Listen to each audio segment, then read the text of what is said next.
ನನ್ನ ಹೆಸರು ಶ್ಯಾಮ್ ಪ್ರಸಾದ್. ನಾನು ಪೆರ್ಲಾ ಸತ್ಯನಾರಾಯಣ ನೇಕಾರ ಸಂಘದ ಕಾರ್ಯದರ್ಶಿ. ಇದು ನಮ್ಮ ಸಂಸ್ಥೆ 1938ರಲ್ಲಿ ಪ್ರಾರಂಭ ಆದ್ದು, ಅಂದರೆ ಸ್ವಾತಂತ್ರ್ಯ ಪೂರ್ವದಲ್ಲಿ. ಇಲ್ಲಿ ನಮ್ಮ ಪೆರ್ಲದಲ್ಲಿ ವರ್ಕ್ಶೆಡ್ ನೇಯ್ಗೆ ಪ್ರಾರಂಭ ಆದ್ದು 1982ರಲ್ಲಿ. 1938ರಿಂದ ಮನೆಗಳಲ್ಲಿ ನೇಯ್ತಾ ಇದ್ದರು. 82ರಿಂದ ವರ್ಕ್ಶೆಡ್ನಲ್ಲಿ ಮತ್ತು ಮನೆಗಳಲ್ಲಿ ಎರಡರಲ್ಲಿ ಕೂಡ ನೇಯ್ಗೆ ಮಾಡ್ತಾಯಿದ್ರು. ಇವಾಗ ಇಲ್ಲಿ ವರ್ಕ್ಶೆಡ್ಡಲ್ಲಿ ಮಾತ್ರ ನೇಯ್ಗೆ ಇರುವಂಥದ್ದು. ಸಾಮಾನ್ಯ ಒಂದು 1980-90ರ ಸಮಯದಲ್ಲೆಲ್ಲ ಇಲ್ಲಿ 70-80 ಜನ ಎಲ್ಲ ಕೆಲಸ ಮಾಡಿಕೊಂಡಿದ್ದ ಜಾಗ ಇವಾಗ ಸದ್ಯಕ್ಕೆ 10ರಿಂದ 15 ಜನ ಮಾತ್ರ ಕೆಲಸ ಮಾಡ್ತಾ ಇದ್ದಾರೆ. ಇವಾಗ ಮೈನಾಗಿ ಬೆಡ್ಶೀಟು, ನಂತರ ಒಂದು ಮಗ್ಗದಲ್ಲಿ ಕಂಬಾಯಿ, ಒಂದು ಮಗ್ಗದಲ್ಲಿ ಬಿಳಿ ಮುಂಡು, ಅಷ್ಟನ್ನು ಮಾಡ್ತಾ ಇದ್ದೇವೆ. ಇದರಲ್ಲಿ ಬೇರೆ ಬೇರೆ ಸೈಜಿನ ನಂಬರ್ ಇದೆ ನೂಲಲ್ಲಿ.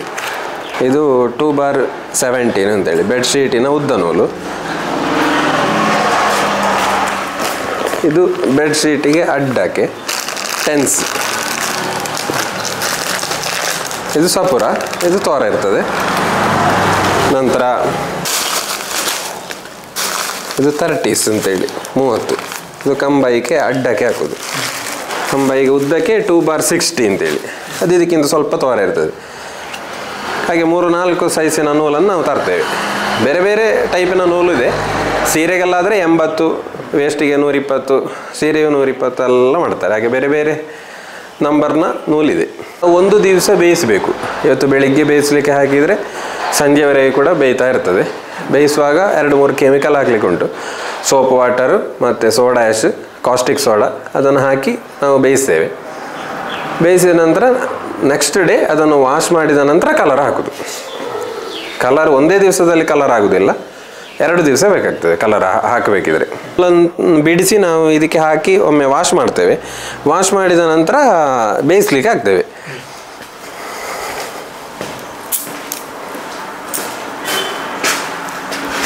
ಅಂತ ಇದು ಸ್ಟೀಲ್ ಪಾತ್ರ. ನಾವು ಇದರಲ್ಲಿ ಈಗ ಬೇಯಿಸ್ಲಿಕ್ಕೆ ಆಗೋದು. ಇದರಲ್ಲಿ ಬೇಯಿಸ್ಲಿಕ್ಕೆ ಆಗುವಾಗ ಒಮ್ಮೆ ಬೇಯಿಸುವಾಗ 10 ಬಂಡ್ಲನ್ನು ಬೇಯಿಸ್ಲಿಕ್ಕೆ ಆಗ್ತದೆ. 10 ಬಂಡ್ಲನ್ನು ಬೇಯಿಸಿದರೆ ಒಂದು ದಿವಸ ಬೆಳಗ್ಗೆಯಿಂದ ಸಂಜೆವರೆಗೆ ಕಲರ್ ಹಾಕುವಷ್ಟು ಆಗ್ತದೆ ಮರು ದಿವಸ. ಇದರಲ್ಲಿ ಬೇಯಿಸಿದ ನಂತರ ವಾಪಸ್ಸು ಮರು ದಿವಸ ಅದೇ ಟ್ಯಾಂಕಲ್ಲಿ ವಾಶ್ ಮಾಡಿ, ಹಾಗೆ ಇದರಲ್ಲಿ ಬೇಯಿಸಿದ ನಂತರ 2-3 ಕೆಮಿಕಲ್ ಎಲ್ಲ ಇರ್ತದೆ ಬೇಯಿಸುವಾಗ, ಅದು ಕಲರ್ ಹಾಕುವಾಗ ಇರಬಾರ್ದು. ಅದಕ್ಕೆ ಬೇಕಾಗಿ ವಾಪಸ್ಸು ಟ್ಯಾಂಕಿಗೆ ಹಾಕಿ ವಾಶ್ ಮಾಡಿದ ನಂತರ ನಾವು ಇದರಲ್ಲಿ ಒಂದೊಂದೇ ಬಂಡ್ಲನ್ನು ಮುಳುಗಿಸ್ತಾ ಹೋಗ್ತೇವೆ ಕಲರಿಗೆ. ಈ ಡ್ರಮ್ಮಿಗೆ ನೀರು ಹಾಕ್ತೇವೆ ಅರ್ಧ. ನಂತರ ಕಲರ್ನ ಹುಡಿಯಾಗಿ ಬರ್ತದೆ ಪೌಡರು. ಅದಕ್ಕೆ ಒಂದು 2-3 ಕೆಮಿಕಲ್ ಎಲ್ಲ ಹಾಕಿ, ನೀರು ಎಲ್ಲ ಹಾಕಿ ಮಿಕ್ಸ್ ಮಾಡಿ ಆ ಪೇಸ್ಟನ್ನು ಇದಕ್ಕೆ ಹೊಯ್ತೇವೆ. ನಂತರ ಒಂದೊಂದು ಬಂಡ್ಲಿನ ನೂಲಿನ ಸೆಟ್ಟನ್ನು ತಗೊಂಡು ಇದಕ್ಕೆ ಮುಳುಗಿಸೋದು. ಮುಳುಗಿಸುವಾಗ ಒಂದು 20 ನಿಮಿಷ ಮುಳುಗಿಸ್ತೇವೆ. ತಿರುಗಿಸ್ತಾ ಇರಬೇಕು, ಎಲ್ಲ ಭಾಗಕ್ಕೆ ಒಂದೇ ರೀತಿ ಕಲರ್ ಹಿಡಿಯುವಾಗೆ. 20 ನಿಮಿಷ ಸಾಧಾರಣ ಕಲರ್ ಹಿಡಿದ ನಂತರ ವಾಪಸ್ಸು ಗಾಳಿ ಆಡಲಿಕ್ಕೆ ಇಡ್ತೇವೆ ಮತ್ತೊಂದು 20 ನಿಮಿಷ. ಆವಾಗ ಕಾಟನ್ ನೂಲು ಕಲರನ್ನೆಲ್ಲ ಹೀರಿಕೊಳ್ತದೆ. ನಂತರ ವಾಶ್ ಮಾಡಬೇಕು ವಾಪಸ್ಸು. ಅದರಲ್ಲಿರುವ ಹೆಚ್ಚಿನ ಕಲರ್ ತೊಳೆದು ಹೋಗಬೇಕು, ಅಥವಾ ಕೆಮಿಕಲ್ಗಳೆಲ್ಲ ಇರ್ತದೆ ಅದೆಲ್ಲ ತೊಳೆದು ಹೋಗಲಿಕ್ಕೆ ವಾಪಸ್ 2-3 ಬಾರಿ ವಾಶ್ ಮಾಡಿ ನಂತರ ವಾಷಿಂಗ್ ಮಿಷಿನಲ್ಲಿ ಹಾಕಿ ಹಿಂಡ್ತೇವೆ. ಮಿಷನ್ ಅಂತ ಇರೋದು ವಾಷಿಂಗ್ ಮಿಷಿನ್ ಇದು ಮಾತ್ರ. ಇದರಲ್ಲಿ ಒಮ್ಮೆ ಹಿಂಡುವಾಗ 3ರಿಂದ 5 ಬಂಡ್ಲು ಹಿಂಡಲಿಕ್ಕೆ ಆಗ್ತದೆ. ಇದರಲ್ಲಿ ಹಿಂಡಿದ ನಂತರ ಬಿದಿರಲ್ಲಿ ಒಣಗಲಿಕ್ಕೆ ಆಗ್ತೇವೆ. ಸಾಧಾರಣ 1 ವಾರದಲ್ಲಿ ಒಣಗ್ತದೆ. ಒಣಗಿದ ನಂತರ ಮತ್ತೆ ಕೆಲಸ ಶುರುವಾಗೋದು ನಮಗೆ. ವೈಂಡಿಂಗ್ ಅಂದರೆ ಚರಕದಲ್ಲಿ ನೂಲು ಸುತ್ತೋದು, ಮಗ್ಗದಲ್ಲಿ ನೇಯುವುದೆಲ್ಲ ನಂತರ. ಟೋಟಲ್ ಅದೇ ಒಂದು ದಿವಸ ಫುಲ್ ಬೇಯಿಸಲಿಕ್ಕೆ ಬೇಕು. ನೆಕ್ಸ್ಟ್ ಕಲರ್ ಹಾಕಲಿಕ್ಕೆ ಮತ್ತೊಂದು ದಿವಸ ಬೇಕೇ ಬೇಕು. ಮತ್ತು ಈಗ ನಮಗೊಂದು 10-20 ದಿವಸ ಮೊದಲೇ ನಾವು ತಯಾರು ಮಾಡಬೇಕು ನೂಲು ಬೇಕಿದ್ರೆ. 1-2 ದಿವಸದಲ್ಲಿ ತಯಾರಾಗಿ ಕಲರ್ ಆಗಿ ಬರುವುದಿಲ್ಲ, ಒಣಗಿ ಸಿಗುವುದಿಲ್ಲ. ಅದಕ್ಕೆ ನಾವು ಶಾರ್ಟೇಜ್ ಯಾವಾಗ ಆಗ್ತದೆ ನೋಡಿ 20 ದಿವಸ ಮೊದಲೇ ಕಲರ್ ಹಾಕಲಿಕ್ಕೆ ಶುರು ಮಾಡ್ತೇವೆ. ಕಲರ್ ಹಾಕಿ ಎಲ್ಲ ಆಗುವಾಗ 1 ವಾರ 8 ದಿನ ಎಲ್ಲ ಆಗ್ತದೆ ಒಣಗಿ. ಮತ್ತೆ ನೂಲು ಸುತ್ತಬೇಕು, ಡಿಸೈನಿಗಾಗಿರಲಿ ಎಲ್ಲ ಮತ್ತೆ ಸುತ್ತಬೇಕು. ಕಲರ್ ಸಾಧಾರಣ ವೈಲೆಟ್, ಎಲ್ಲೋ ಇಲ್ಲ, ವೈಲೆಟ್, ಬ್ಲೂ, ಗ್ರೀನ್, ಮತ್ತು ಆರೆಂಜ್, ಮೆರೂನು, ರೆಡ್. ನಂತರ ಬ್ಲೀಚಿಂಗ್, ಬಿಳಿ ಕಲರ್ ಇದೆ ಅದಕ್ಕೆ ಬ್ಲೀಚಿಂಗ್. ಅದು ಈ ಥರ ಅಲ್ಲ, ಸ್ವಲ್ಪ ಚೇಂಜಸ್. ಬ್ಲೀಚಿಂಗ್ ಮಾಡೋದು ಸೇಮು, ಒಂದು ಸ್ವಲ್ಪ ಬೇರೆ ಅಷ್ಟೇ. Dark colour maroon, red, orange ಅದು ಸ್ವಲ್ಪ ಬೇರೆ ರೀತಿ. ಮತ್ತು ವೈಲೆಟ್, ಬ್ಲೂ, ಗ್ರೀನ್ ಅದೆಲ್ಲ ವ್ಯಾಟ್ ಕಲರ್ ಅಂತ ಹೇಳ್ತೇವೆ.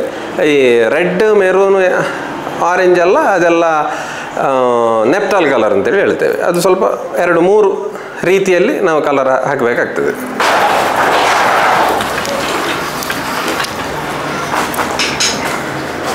ಕಲರ್ ಹಾಕಿದ ನೂಲು ಈ ರೀತಿ ಇರ್ತದೆ. ಬಂಡ್ಲಿಂದ ಇದನ್ನು ತೆಗಿತಾರೆ. ಇದು ಒಂದು ನೋಟ್ಸ್ ಅಂತೇಳಿ ಲೆಕ್ಕ. ಇದರಲ್ಲಿ ವಾಪಸ್ಸು ಪುನಃ 4-5 ಸೆಟ್ ಸಿಗ್ತದೆ, ಬೇರೆ ಬೇರೆ ಮಾಡಿ ಇದಕ್ಕೆ ಹಾಕಿರ್ತಾರೆ. ಹೀಗೆ ನೂಲು ಬಿಡಿಸುವುದು, ಇದರಲ್ಲಿ ನೂಲು ಕಟ್ಟಾಗಿರ್ತದೆ ಅಥವಾ ಸಿಕ್ಕಿ ಹಾಕಿಕೊಂಡಿರ್ತದೆ. ನಂತರದ ಸ್ಟೇಜಿಗೆ ಬಾಬಿನ್ ಇದಕ್ಕೆ ನಾವು ವೈಂಡಿಂಗ್ ಮಾಡುವಾಗ ಇದರಲ್ಲಿ ನಮಗೆ ನೆಕ್ಸ್ಟ್ ಡಿಸೈನಿಗೆ ಹೋಗುವಾಗ ಅಥವಾ ಮಗ್ಗಕ್ಕೆ ಹೋಗುವಾಗ ನೂಲು ಕಟ್ಟಾಗಿ ಅಥವಾ ಸಿಕ್ಕಿ ಹಾಕಿಕೊಂಡು ಸಿಗಬಾರ್ದು.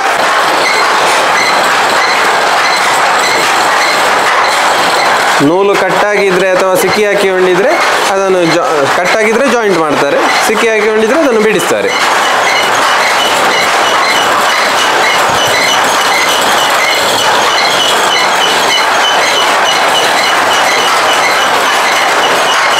ಇಟ್ಟಿಗಿರುವ ಡಿಸೈನನ್ನು ನಾವು ಇದರಲ್ಲಿ ಸೆಟ್ ಮಾಡಿ ಇಡ್ತೇವೆ. ನಮ್ಮ ಹತ್ತಿರ ಕಲರ್ ಹಾಕಿದ ನೂಲು ಯಾವುದು ಉಂಟು ಸ್ಟಾಕು ಅದಕ್ಕೆ ಅನುಸಾರವಾಗಿ ನಾವು ಡಿಸೈನಿಗೆ ಇಡೋದು. ಡಿಸೈನ್ ಬೇರೆ ಬೇರೆ ಬದಲಿಸ್ತಾ ಇರ್ತೇವೆ. ಡಿಸೈನ್ ಮಾಡಿದ ನಂತರ ಇದರಲ್ಲಿ ಸುತ್ತಬೇಕು. ಇದು ಡಿಸೈನ್ ಮಾಡಿದ ನಂತರ ಮಗ್ಗಕ್ಕೆ ತಗೊಂಡೋಗಿ ಹಾಕೋದು. ನಿಮಗೆ ಸರಿಯಾಗಿ ನೋಡಬೇಕಿದ್ರೆ ಅದು ಪ್ರೊಸೀಜರ್ ಮಾಡ್ತಾ ಇರುವಾಗಲೇ ನೋಡಬೇಕಷ್ಟೆ.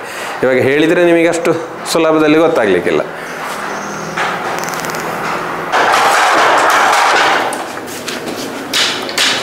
ಇದು 5 ಫೀಟ್ ಅಗಲ 8 ಫೀಟ್ ಉದ್ದದ ಬೆಡ್ಶೀಟು. ಮ್ಯಾಕ್ಸಿಮಮ್ 5 ಫೀಟ್ ಅಗಲ ಮಾಡೋದು.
ಇದರಲ್ಲಿ ಸಾಧಾರಣ 2-2.5 ಸಾವಿರ ನೂಲಿದೆ.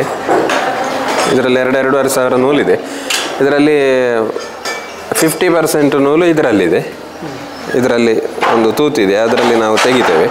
ಮತ್ತು 50% ನೂಲು ಇದರಲ್ಲಿದೆ. ಅಂದರೆ 1, 3, 5 ಎಲ್ಲ ಇದರಲ್ಲಿ, 2, 4, 6 ಎಲ್ಲ ಇದರಲ್ಲಿ. ಇದು ಕಾಲಿಗೆ ಹಗ್ಗ ಹಾಕಿ ಕಟ್ಟಿದ್ದೇವೆ. ಆಗ ಕಾಲು ಮೆಟ್ಟುವಾಗ ಇದು ಮೇಲೆ ಕೆಳಗೆ ಹೋಗ್ತದೆ. ಈ ಮೇಲೆ ಕೆಳಗೆ ಹೋದಾಗ ಇಲ್ಲಿ ಗ್ಯಾಪ್ ಬರ್ತದೆ. ಆ ಗ್ಯಾಪಲ್ಲಿ ಅವರು ಅಡ್ಡ ನೂಲನ್ನು ಪಾಸ್ ಮಾಡ್ತಾರೆ.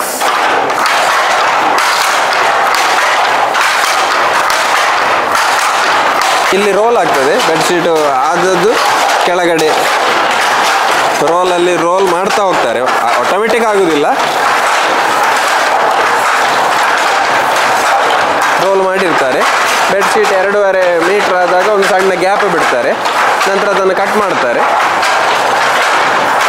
ಒಂದು ಬ್ಯಾಲೆನ್ಸ್ ಇಟ್ಟು ಬಾಕಿ ಇರೋದನ್ನು ಕಟ್ ಮಾಡ್ಬೋದು. 5 ಬೆಡ್ಶೀಟ್ ನೇಯ್ದಾಗಿದ್ದರೆ 4 ತೆಗಿಲಿಕ್ಕೆ ಆಗ್ತದೆ, ಒಂದು ಅದರಲ್ಲಿ ಇಡಬೇಕು.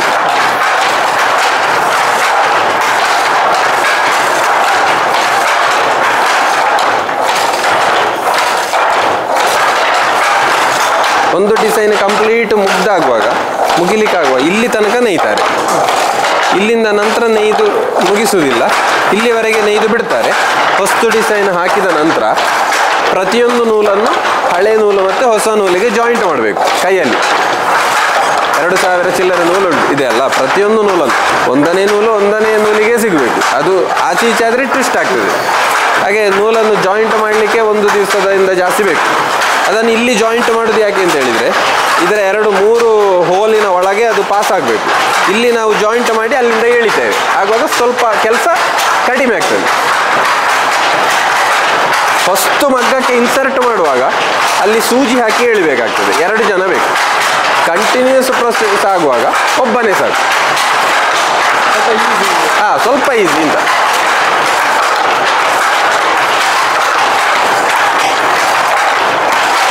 ಅಳಿವಿನಂಚಿನಲ್ಲಿದೆ. ಕಾರಣ ಎಂತ ಅಂತ ಹೇಳಿದರೆ ಇವಾಗ ಹಾರ್ಡ್ ವರ್ಕ್ ಮಾಡುವವರು ಯಾರೂ ಇಲ್ಲ.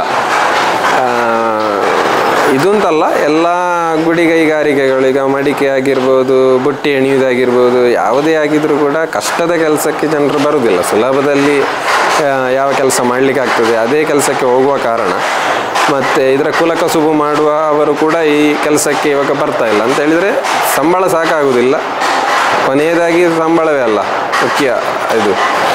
ಹಾಗೆ ಹೊಸೊಬ್ಬರು ಬಾರದೇ ಇರುವಾಗ ನೆಕ್ಸ್ಟ್ ಜನ್ರೇಷನ್ನವರು ಈ ಕೆಲಸವನ್ನು ತೆಕ್ಕೊಂಡು ಹೋಗಬೇಕಲ್ಲ.